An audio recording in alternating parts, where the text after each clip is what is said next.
Well, Mike, getting into this week episode, you said you were a plague guy, and you really are a plague guy because you're going to tackle all of the plagues just about, except for one, this episode. So what is that Yeah, about? let's plague the audience with the plagues.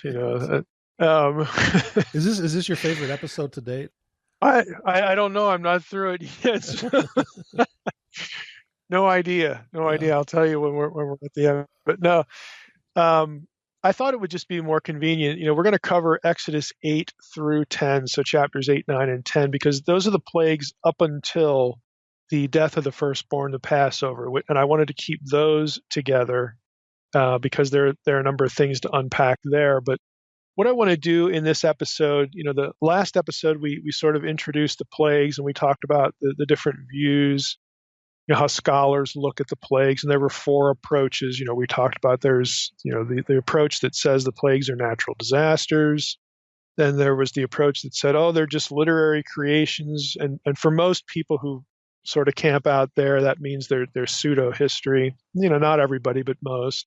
And then the third view was that the plagues are really polemics against, specific Egyptian deities, against Egyptian religion. And then the fourth was the plagues should be understood as decreation, which is also a literary argument, and specifically how the plagues sort of hook back into God's own creative activity, and the plagues decreate. They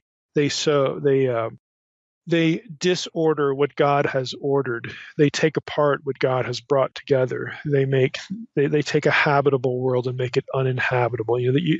It's this idea of how the plagues sort of harken back to Genesis creation themes, but in a negative reversal way.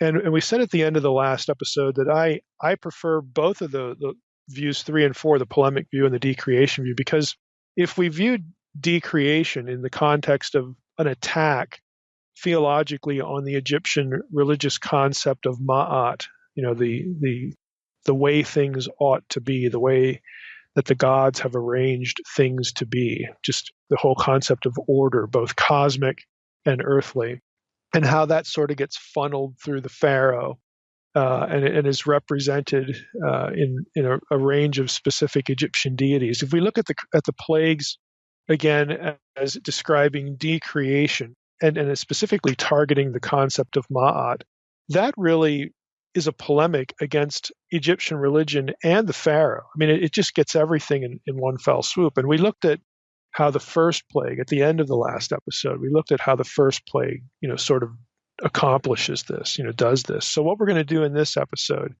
is I'm going to go through plagues number 2 through 9. Again, we'll stop when we hit the death of the firstborn. But how do these concepts of decreation and religious polemic, theological polemic, how are they reflected in these other plagues, numbers 2 through 9? So that's how we're going to approach this episode, which, again, to do that and not break it up, we had to go through chapters 8 through 10. Now, I'm not going to read every word of chapters 8 through 10, but what I'll do is I'll go plague by plague, tell you where textually it breaks down, then I'll read an excerpt, from that section, and then just get into some commentary. So the second plague after the Nile is turned to blood, which was plague number 1, is the plague of frogs. Now this is Exodus 8, 1 through 15. Let me just read the first 4 verses here. Then the Lord said to Moses, "Go in to Pharaoh and say to him, 'Thus says the Lord, let my people go, that they may serve me.' But if you refuse to let them go, behold, I will plague all your country with frogs. The Nile shall swarm with frogs that shall come up into your house and into your bedroom and on your bed and into the houses of your servants and your people and into your ovens and your kneading bowls. The frogs shall come upon you and on your people and on all your servants." Of course, a little later on, the magicians, the Khartoumim, we'll come back to that term a little bit later, are able to duplicate this again. In other words, they don't show mastery over Ma'at, to restore order. They just make it worse. Again, so that is self-defeating, because Pharaoh is the one charged in Egyptian theology with maintaining Ma'at. So here are his special priests, his magicians is the word the ESV uses. And they're supposed to be his assistants in maintaining Ma'at, and they just screw it up even more. Again, if we look at the plagues this way, it's an assault on Ma'at and on Egyptian religion generally, specific deities, and then Pharaoh gets looped into that. The plagues makes for some interesting sense, out of the plagues. So in regard to this second one, again, I've referenced Currid's book before, Ancient Egypt in the Old Testament. Again, I highly recommend that. It's a very useful book for lots of different topics. It's broader than the Exodus story, but since we're here, it's especially useful. So Currid has a comment here on the second plague. He says, the second plague also appears to be a contest between deities. The Egyptians regarded the frog as a symbol of divine power and a representation of fertility. One of the main goddesses of Egypt was Heqet, who was depicted as a human female with a frog's head. She was the spouse, and this is important, she was the spouse of the creator god Khnum.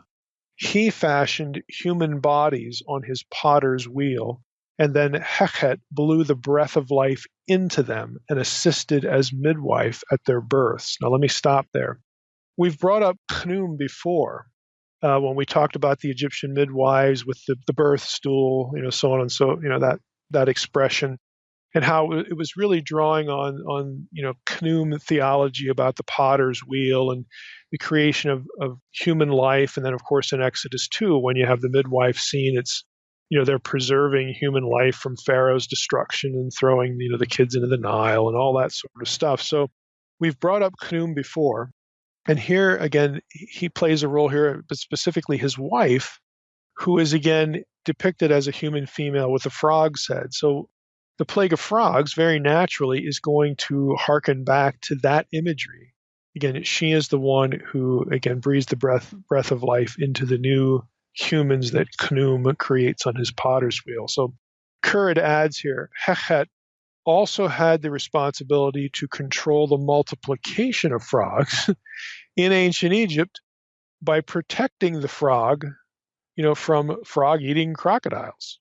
But Yahweh, very obviously, Heqet is not in control here. It's Yahweh who's multiplying the frogs. Okay, so it's a pretty direct attack on Heqet and against Ma'at generally. So Yahweh overwhelmed Heqet. These are Currid's words, and caused her to be impotent in her task. She could not repel or resist Yahweh's overpowering regeneration of frogs. It was the Hebrew God who really bestowed fertility. He rapidly produced frogs so that they would be a curse upon Egypt. And the theme is the sovereignty of God over fertility, over Egypt, over her deities, and over all things. That's the end of the excerpt from Currid. So again, if you're an Egyptian and you see this happen, you're going to be thinking theological thoughts, and they're not going to be comforting. Heqet is essentially getting taken out to the woodshed. She is not in control. Yahweh is overtly cast as superior, because he's dominating her in her realm. And this is how a lot of these plagues are going to work. If we move to plagues 3 and 4, these are flying insects, gnats, and flies. This is the rest of Exodus 8. The rest of Exodus 8 will cover both of these. So Exodus 8, 16 through 32. Let's just go to verse 16 and pick up a little bit. We'll read not quite to the end, but right around to verse 24. So after the frogs, we get this. The Lord said to Moses, say to Aaron, stretch out your staff and strike the dust of the earth so that it may become gnats in all the land of Egypt. And they did so. Aaron stretched out his hand with his staff and struck the dust of the earth, and there were gnats on man and beast. All the dust of the earth became gnats in all the land of Egypt. The magicians, there they are again, the Khartoumim, tried by their secret arts to produce gnats, but they could not. So their ability ends here. So there were gnats on man and beast. Then the Khartoumim, the magician, said to Pharaoh, this is the finger of God. The word there is Elohim. But Pharaoh's heart was hardened, and he would not listen to them as the Lord had said. Then the Lord said to Moses, rise up early in the morning and present yourself to Pharaoh as he goes out to the water, and say to him, thus says the Lord, let my people go that they may serve me, or else If you will not let my people go, behold, I will send swarms of flies on you and your servants and your people, and into your houses. And the houses of the Egyptians shall be filled with swarms of flies, and also the ground on which they stand. But on that day I will set apart the land of Goshen, where my people dwell, so that no swarms of flies shall be there, that you may know that I am the Lord in the midst of the earth. Thus I will put a division between my people and your people. Tomorrow this sign shall happen. One more verse. And the Lord did so. There came great swarms of flies into the house of Pharaoh and into his servants' houses. Throughout all the land of Egypt, the land was ruined by the swarms of the flies. This kind of language and this distinguishing between the Egyptians and the people of Goshen, the Hebrews, as we've said, in the previous episode, this is one of the major reasons why the naturalistic explanations just don't work. Even though on the surface they're kind of coherent in this idea of a chain reaction between the blood and the frogs and the flies and that, all this kind of stuff, how one sort of led to the other. And we pointed out, that the text never says that they were actually connected in a cause and effect relationship. You have to assume that. And then when you get to a situation like this, there's no natural explanation for this kind of distinguishing in the text. So you might like the naturalistic explanation for some of the plagues, but you're not getting that from the details of the text. In fact, you have to ignore or subvert certain details of the text to make that work. Now, Currid writes here, the third and fourth plagues, Exodus 8:16-24, both involved flying insects as divine judgments against Egypt. The third plague was kinim, a Hebrew term that is not clear in meaning, although it likely refers to gnats.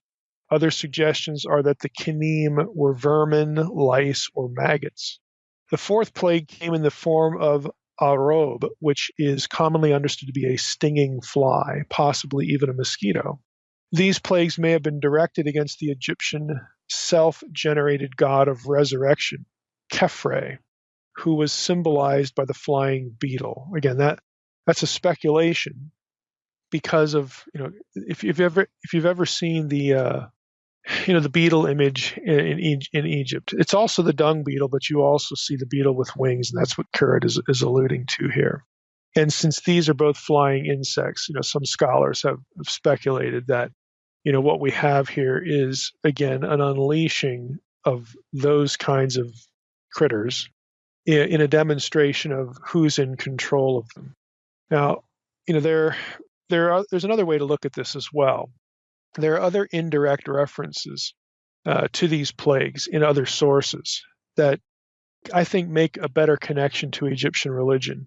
And one example is Herodotus. In Book 2, in section 37, when Herodotus is commenting on Egypt's plagues, Egypt's priests, let's just leave it there, not specifically on the plagues, but Herodotus is going to get into that. But he makes an observation about the priests that sort of take us into this territory of the third and fourth plagues. And he writes, their priests, Egypt's priests, shave the whole body every other day, so that no lice or anything else that is foul may infest them in their service of their gods, unquote.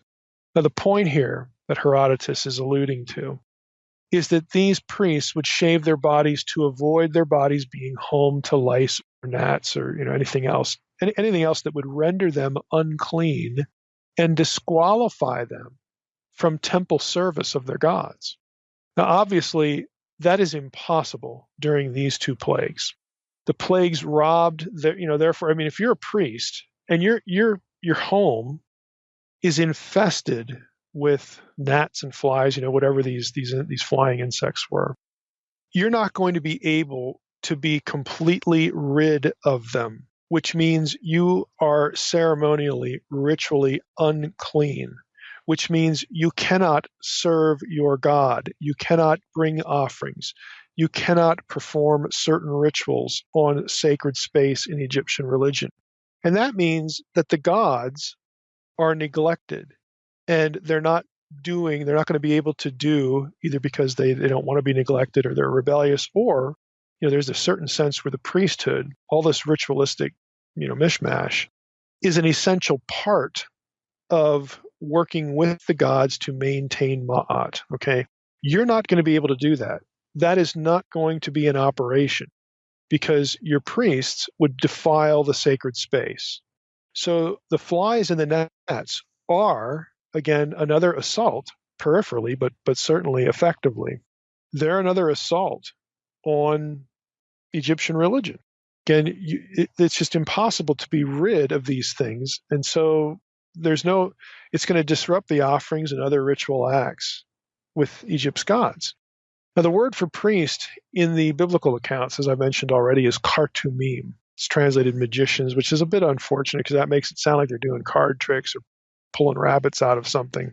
It's kind of misleading to the modern ear, but it's not actually that bad. And the reason is Sarna, for instance, notes that kartumim derives from an Egyptian title meaning chief lector. That's Lector, lector priest.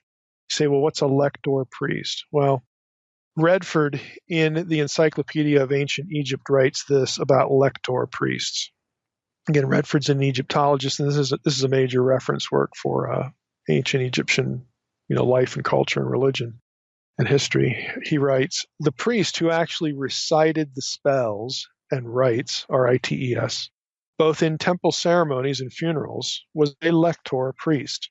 Egyptian literature often portrays lector priests as wise men and sages who can foresee coming events. In the tale of Khufu and the magicians, for example, lector priests perform miraculous feats and are privy to secret knowledge, unknown even to the king. They also took part in funerals, reading the necessary spells and assisting in the opening of the mouth ceremony. That's the end of the Redford quote. Now, again, the lector priest is the kartumim of this Old Testament account in Exodus. And, Sarna, I gave you, Sarna's assessment of that. His sources, again, you might be interested in some of these, if you can obtain them anyway. His sources for that are Lambden, an article, Egyptian Loan Words in the Old Testament. It's from the Journal of the American Oriental Society in 1953. Lambden, again, was proficient in Middle Egyptian and Hebrew. And this name's a struggle. J. Quaggebur, that's Quaegebur, in his essay on the Egyptian equivalent of biblical kartumim, and that's in the book Pharaonic Egypt: The Bible and Christianity, edited by Grohl, 1985. That is a very hard book to find. But anyway, those are the sources. So the connection here is certain. It's sure. It's based on good textual evidence.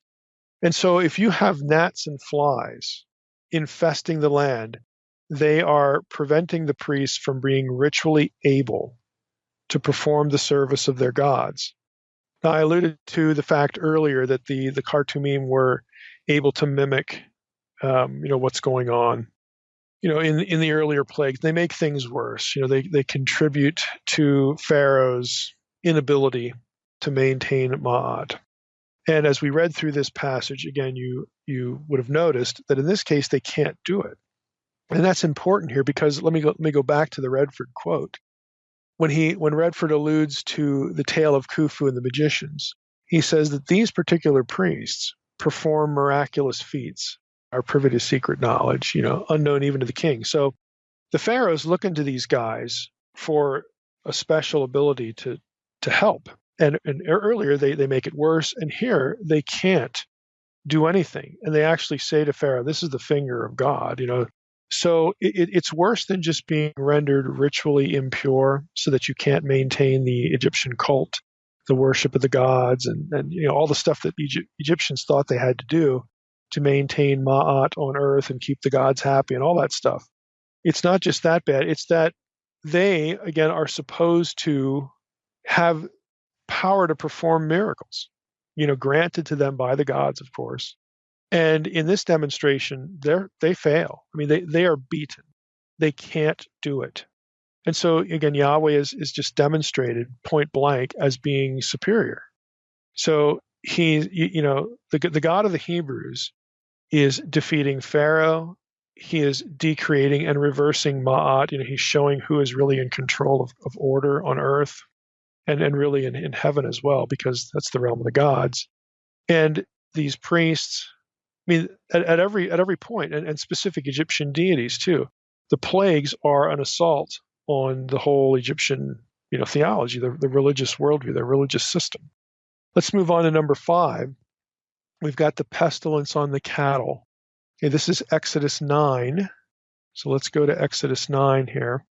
Exodus 9, 1 through 7. Let me just read a little bit of that. I'll read that whole section. Then the Lord said to Moses, "Go into Pharaoh and say to him, 'Thus says the Lord, the God of the Hebrews, let my people go that they may serve me. For if you refuse to let them go and still hold them, behold, the hand of the Lord will fall with a very severe plague upon your livestock that are in the field, the horses, the donkeys, the camels, the herds, and the flocks. But the Lord will make a distinction between the livestock of Israel and the livestock of Egypt, so that nothing of all that belongs to the people of Israel shall die.' And the Lord set a time, saying, 'Tomorrow the Lord will do this thing in the land.' And the next day the Lord did this thing. All the livestock of the Egyptians died. Not one of the livestock of the people of Israel died. And Pharaoh sent, and behold, not one of the livestock of Israel was dead. But the heart of Pharaoh was hardened, and he did not let the people go." Again, this is another indication. If Moses is predicting the time, this is not a naturalistic sort of thing. Again, I understand if people like that idea, and it has a surface coherence to it, but it doesn't derive from the details of the text. So, here we have another case, with a distinction being made. Again, that just doesn't work naturalistically, and we've got the cattle, under assault now, or the flocks and the herds, and so on and so forth. And Currid notes this 5th plague was the pestilence on the domesticated animals, just generally, and he's going to loop in something really important here. So he writes, "Bull cults, of course, are known to have flourished throughout the land in antiquity, throughout the land of Egypt. Ancient Egyptians viewed the bull as a fertility figure, the great inseminator imbued with the potency and vitality of life. Apis was the most important of the Egyptian sacred bulls. Other bull cults included Buchis, the sacred bull of Hermonthis, and Menuhis, that was a cult that was centered in Heliopolis. In addition, bulls were understood as embodiments of the great Egyptian gods, Ptah and Ra. Numerous important female deities were pictured as livestock animals. Isis, queen of the gods, bore cow's horns on her head. Hathor was given a bovine head for her task of protecting the king.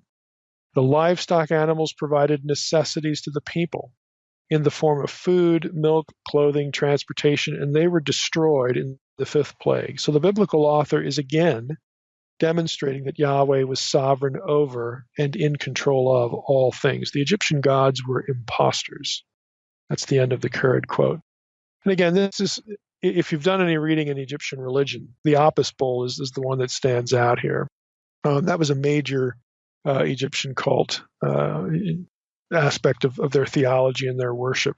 Again, because of the fertility thing, and also again this notion that other bulls and other bovine, other domesticated animals, okay, their imagery, their identities were used again as part of the identity of Egyptian deities. I mean, the Egyptians, again, seeing all this happen, it's unmistakable to them.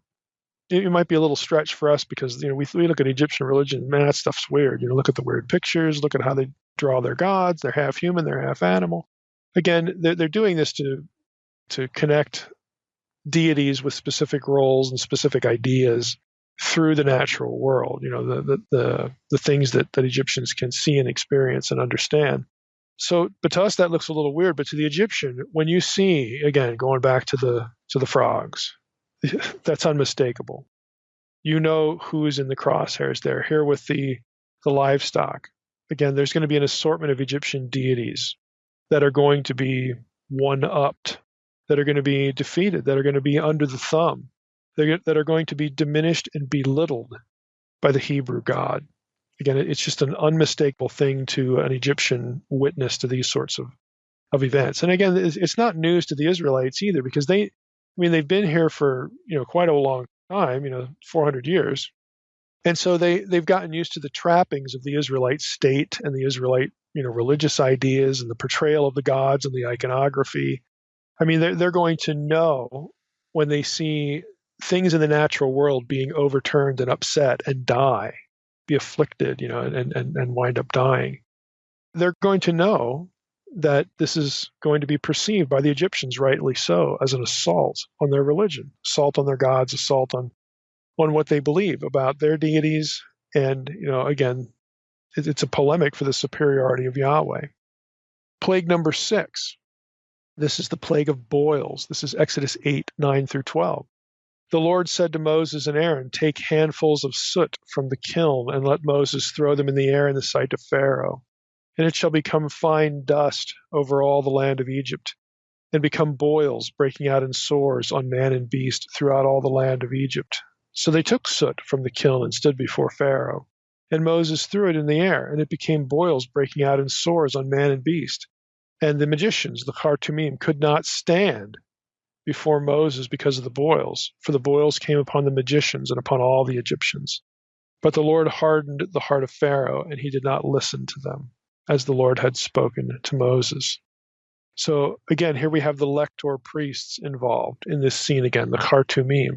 They were not able to stand before Moses because of the boils. Now that could either be figurative, metaphorical, or they were so afflicted they literally physically couldn't stand. Again, they're diminished, they're belittled, they're harmed, they're afflicted. And there's no question as to who can do miracles and who cannot. This is the priestly class. This is the caste of priests that were supposed to be able to do spectacular things. I want to read a little bit from Kurd and then another excerpt from something Gary Rensburg has written, but we'll take Kurd first here. He writes, "The subsequent plague of boils, and it was possibly smallpox, has been identified as a polemic against Imhotep, the vizier of Dynasty III, who was later deified as a god of medicine and healing. His chapel at Saqqara was used as a sanatorium where cripples flocked from all over Egypt during the Egyptian late period, which would have been, circa 712 to 343 BC, so quite late. The problem with this identification," Kurd notes, "is that Imhotep was deified and revered at a much later time than the Exodus, the occurrence of the Exodus. Therefore, the 6th plague is incorrectly connected with him. Instead, the malady may have been directed against the Egyptian goddess Sekhmet, the lion-headed deity of plagues. She was responsible for epidemics in ancient Egypt, but ironically, she also had the power to heal those who were visited by pestilence. The priests of Sekhmet, one of the oldest medical fraternities in antiquity, included both doctors and veterinary surgeons. Other gods regarded as divine physicians and healers included the Theban god Amun-Ra, whom from a text in Dynasty 19 describes as, quote, "he who dissolves evils and dispels ailments, a physician who heals the eye without having remedies, opening the eyes and driving away the squint. Amun, rescuing whom he desires. He makes a lifetime long or shortens it," unquote. So Kurd, again, brings up the Imhotep angle, which I wanted to mention, and doesn't prefer it, I think, for kind of obvious reasons because it's chronologically anomalous. Rensburg, again, follows sort of the same trajectory, and this is from his essay "Moses the Magician," and it's found in a book that I want to make you all aware of. Again, this is a pricey book, but it is the best book on the Exodus and the plagues and all that sort of stuff to date in scholarly literature. And again, that doesn't mean that its contributors, believe, in the events of the Exodus or the reality of Moses or whatever. I mean, some might, some I guess it's fair to say would, some wouldn't. But this is an excellent volume. It's called Israel's Exodus in Transdisciplinary Perspective. Subtitle is Text, Archaeology, Culture, and Geoscience. And it's from the Quantitative Methods in the Humanities and Social Sciences, published by Springer. Springer is a major academic publisher in all sorts of disciplines. And it's 2015. So 2015, this is a very recent work. So if you're interested in, stuff about the plagues and the parting of the Red Sea and all of the approaches, naturalistic or not, or religious, this is a terrific work. And Rensburg's article here, Moses the Magician, gets into the plague material, and he writes this: while not lice, the boils, again, he's talking about the plague of boils now, the boils constitute a different skin affliction, which also would have rendered the Egyptian priests unable to serve the gods. To my mind, it is not a coincidence that the contest between the Khartoumim, again, the magicians, on one hand, and Moses and Aaron on the other, ends with the third plague of lice, and that the Khartoumim appear only once in a cameo appearance, as it were, during the telling of the sixth plague of boils. The attack on the Lector priests, by extension, represents an assault on the heart of Egyptian religion, for without priestly service in the temples, the cults are inoperative, the deities are ineffective, and all of Egypt descends into turmoil. Okay, end of quote.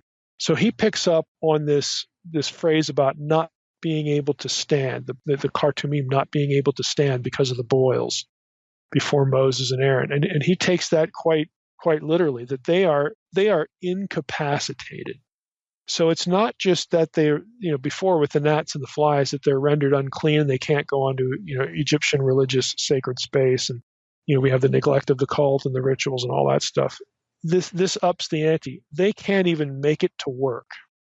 All right, they are physically incapacitated, and thereby, again, like he says, there's no priestly service in the temples. The cults are inoperative. The deities are ineffective, and it just creates turmoil, in the whole land of Egypt. So again, this is a scattershot, assault on Egyptian religion. Number 7, the hail. This is Exodus 9:13 through 35, and I'm going to read a portion of this. I'll read through verse 26. We read this. Then the Lord said to Moses, again, 7th plague, hail, rise up early in the morning and present yourself before Pharaoh and say to him, thus says the Lord, the God of the Hebrews, which would have been really insulting at this point. Thus says Yahweh, the God of the Hebrews, let my people go that they may serve me. For this time I will send all my plagues on you yourself and on your servants and your people, so that you may know that there is none like me in all the earth. For by now I could have put out my hand and struck you and your people with pestilence, and you would have been cut off from the earth. But for this purpose I have raised you up. In other words, God said, I'm just breaking in here, God says, I could have just killed you all off by this point, but I didn't. I kept you alive for a specific purpose. For this purpose I have raised you up, verse 16, to show you my power, so that my name may be proclaimed in all the earth. You are still exalting yourself against my people and will not let them go. Behold, about this time tomorrow I will cause very heavy hail to fall, such as never has been in Egypt from the day it was founded until now. Now therefore send, get your livestock and all that you have in the field into safe shelter, for every man and beast that is in the field and is not brought home will die when the hail falls on them. Then whoever feared the word of the Lord among the servants of Pharaoh, isn't that an ironic line, hurried his slaves and his livestock into the houses. But whoever did not pay attention to the word of the Lord left his slaves and his livestock in the field. Then the Lord said to Moses, stretch out your hand toward heaven so that there may be hail in all the land of Egypt, on man and beast and every plant of the field in the land of Egypt. Then Moses stretched out his staff toward heaven, and the Lord sent thunder and hail, and fire ran down to the earth.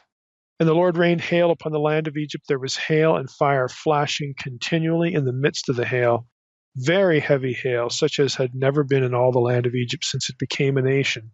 The hail struck down everything that was in the field, all the land of Egypt, both man and beast, and the hail struck down every plant of the field and broke every tree of the field. Only in the land of Goshen, where the people of Israel were, was there no hail. Again, the naturalistic explanation is going to fail at not only that point, but at a couple points.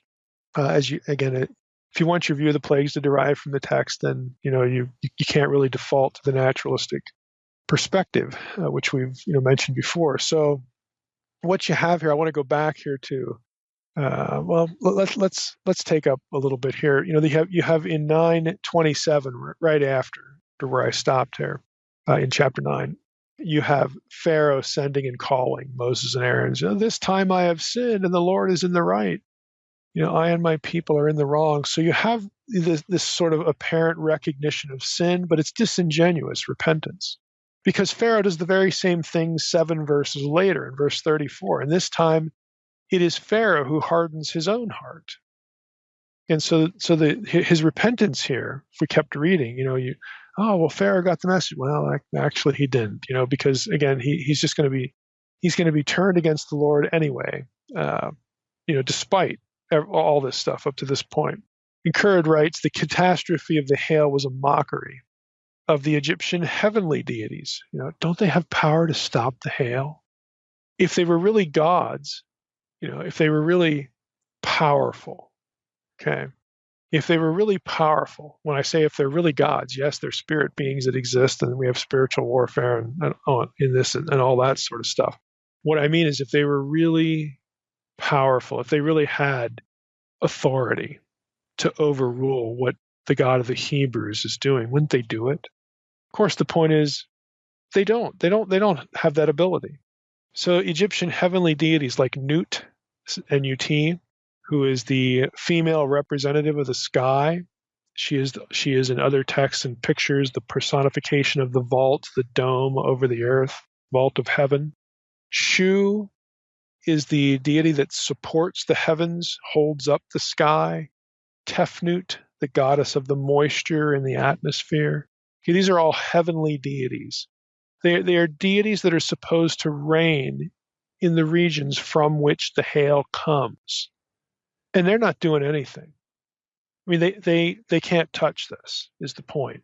So again, if you're an Egyptian, you're wondering, hey, why doesn't one of these gods that we worship do something? And the only conclusion you can draw, because the Egyptians aren't all of a sudden going to turn into atheists, or modern, modern rationalists here. They're not going to do that. They're going to think, well, the only conclusion we can draw is that the God of the Hebrews is superior. And that means we're in big trouble. So again, some of them didn't even have to see the hail. As soon as it's out of the mouth of Moses and Aaron, they're listening. They're obeying. They get their cattle and their slaves inside. I mean, God even gives them an out. He gives them a heads up, a warning. And a lot of Pharaoh's own people don't trust their own gods at this point, and they obey. They take the advice that God, Yahweh gives them through Moses and Aaron. The 8th plague, the locusts. This is Exodus 10. Takes us into the 10th chapter. Exodus 10, 1 through 20. I'll read the first 6 verses. We have locusts in this plague. Then the Lord said to Moses, go into Pharaoh, for I have hardened his heart and the heart of his servants. Of course, Pharaoh had just hardened his own heart before, so it's this back and forth thing we talked about earlier. He says, I have hardened his heart and the heart of his servants that I may show these signs among them. In other words, God is stringing them out to enhance his own reputation outside of Egypt. Again, if they would have settled the matter quietly after the first plague, God's reputation, is not going to ripple outside of Egypt. So this is, again, part of the rationale for the hardening. So verse 2, I will show my signs among them, and that you may tell in the hearing of your son and your grandson how I have dealt harshly with the Egyptians, and what signs I have done among them, that you may know that I am the Lord. So Moses and Aaron went into Pharaoh and said to him, thus says the Lord, the God of the Hebrews, how long will you refuse to humble yourself before me? Let my people go that they may serve me. For if you refuse to let my people go, behold, tomorrow I will bring locusts into your country, and they shall cover the face of the land so that no one can see the land. And they shall eat what is left to you after the hail. And they shall eat every tree of yours that grows in the field. And they shall fill your houses and the houses of all your servants and of all the Egyptians, as neither your fathers nor your grandfathers have seen from the day they came on earth to this day. Then he, Moses, turned out and went out from Pharaoh. It's the first 6 verses. We skip down to, in verses 7 through 11, you have another faux repentance, faux relenting from Pharaoh. He offers to let the Israelite men go, keeping back the women and the children. Again, this is disingenuous. I mean, Pharaoh's no idiot. He knows that the men, if he lets the men go, they'll go out and do their thing in the desert, but they're going to come back for their wives and their children. And he can enslave them again. He can say, look, I obeyed the Lord. I let you do this. So now, we're good. And you're my slaves again. You're my property again. Again, it's disingenuous. Then you get to verse 12. Then the Lord said to Moses, stretch out your hand over the land of Egypt for the locusts. God isn't buying Pharaoh's offer. So that they may come upon the land of Egypt and eat every plant in the land, all that the hail has left. So Moses stretched out his staff over the land of Egypt, and the Lord brought an east wind upon the land all that day and all that night. When it was morning, the east wind had brought the locusts. The locusts came up over all the land of Egypt and settled on the whole country of Egypt. Such a dense swarm of locusts as had never been seen before, nor ever will be again. They covered the face of the whole land so that the land was darkened, and they ate all the plants in the land and all the fruit of the trees that the hail had left. Not a green thing remained, neither tree nor plant of the field throughout all the land of Egypt. So, God is good on his word. And Curd writes here in regard to this, locusts were a particularly nasty problem in ancient Egypt. On account of the danger, the ancient Egyptians worshipped the god Sennahem, who was the divine protector against ravages from pests. An identification problem exists because Sennahem appears to have been a minor deity in dynastic Egypt. Why Yahweh would have concerned himself to mock a subordinate deity is a problem. Perhaps protecting against grasshopper attack was a function of not merely one god, but of the gods in general. A hint of that possibility appears in the Tanis stela from the reign of Taharka, Dynasty 25, which speaks of a fine field which the gods, plural, protected against grasshoppers, end of quote. So he's saying, we can identify a deity here, this Sennahem. He was a minor deity in dynastic Egypt, but again, there appears to have been this concept that other gods more generally protected Egypt's food supply, from grasshoppers. Again, at least that was their belief. There's something else going on here, though, that associates this plague with the next one. And that's the next plague going to be the plague of darkness. Exodus 10:15 gets obscured by the ESV, so I don't want to leave this plague without mentioning this, because I do think there's a connection between this plague and the next, and the darkness plague definitely, no holds barred is a direct attack on major deities in Egyptian thought. And so, since there's the connection between this one and the locusts, I don't think what Curd brings up as a problem, a minor deity. I think it's less of a problem because it actually is going to marry the locusts to a major deity in the next plague. But anyway, let me look at Exodus 10:15. It says, "They covered the face of the whole land." This is the locusts. They covered the face of the whole land so that the land was darkened. Now think about that. Does that make any sense? They covered the face of the whole land so that the land was darkened. Now, it would make sense if locusts were black, and you could, the whole land turned black. That's what it means, the whole land was darkened. But locusts aren't black, right? This is, in English here, and the ESV is not alone here, they've obscured something that helps make sense of the whole thing. If you actually look in the Hebrew text, the word panim, the word for face, is not what we get in this verse. They covered the face of the whole land. It's not they covered the panim of the whole land. Instead, the Hebrew text has literally, they covered the eye of the whole land so that the land was darkened. Now, to an Egyptian, the eye of the land was the sun. So what it really means is that locusts, there were so many locusts, it obscured the sun. In Egyptian writing and thought, the eye of the sun was also a metaphor for Ra, again, who was a major deity.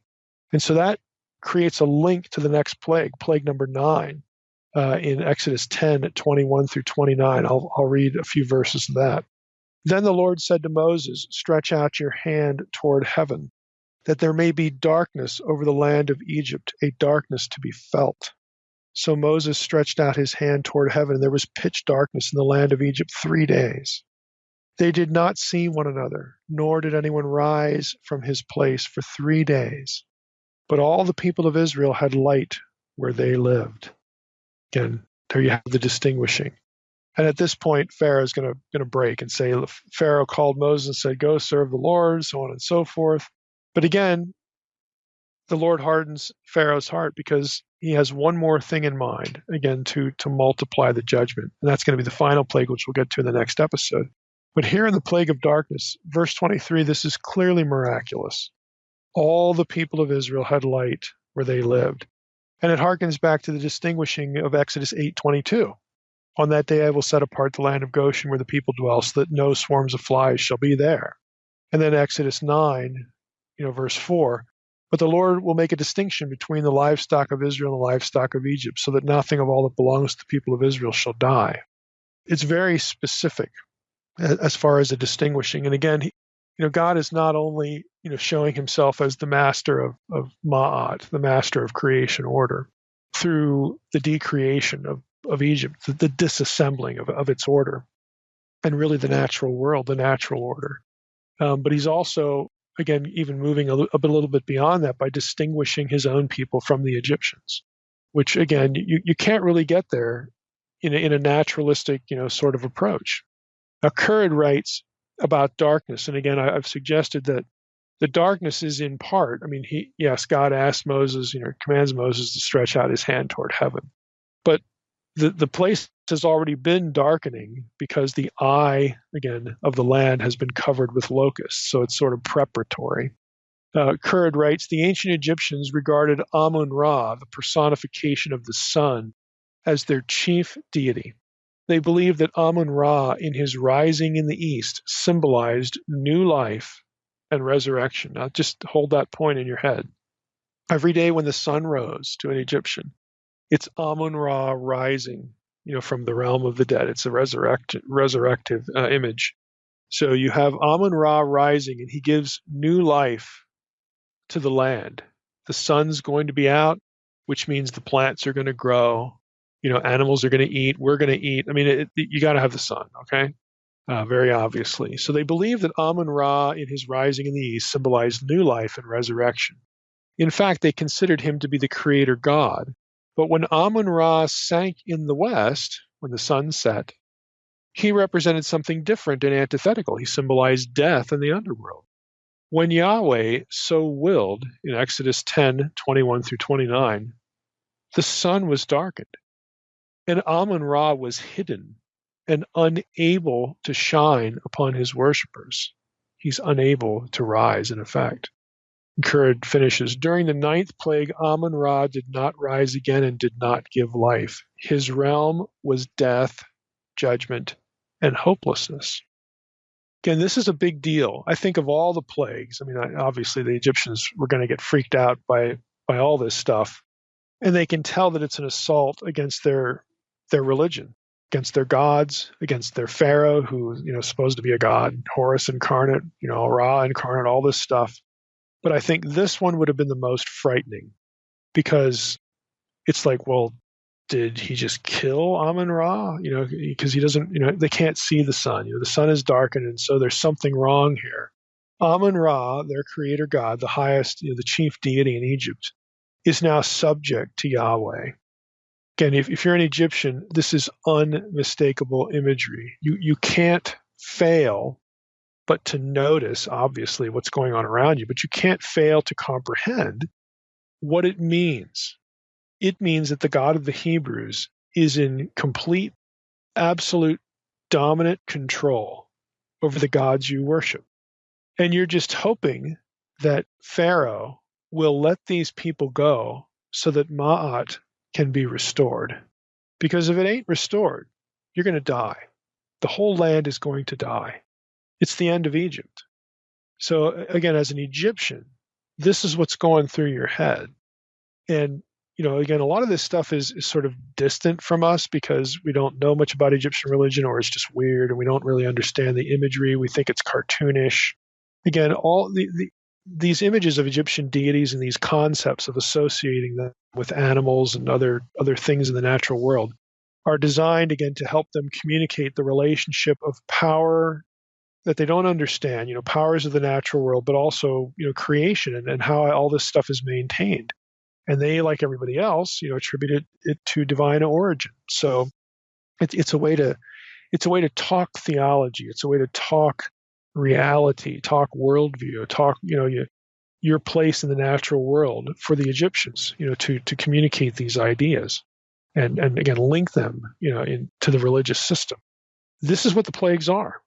Okay, they are decreation. They are an assault on Ma'at, the cosmic order that Pharaoh is supposed to be in control of, and his Lector priests, the ones that do all the rituals, the ones that are in charge of doing earthly acts that maintain Ma'at on earth on behalf of or with Pharaoh. They're in the crosshairs too. Again, this is unmistakable as far as the decreation, the assault on Ma'at. And again, in turn, when all that stuff happens, when Ma'at is overturned, it's a very obvious assault, a polemic, on the gods and religious system of Egypt. It is shown to be inferior. And so this is why, again, we have, why the plagues were what they were.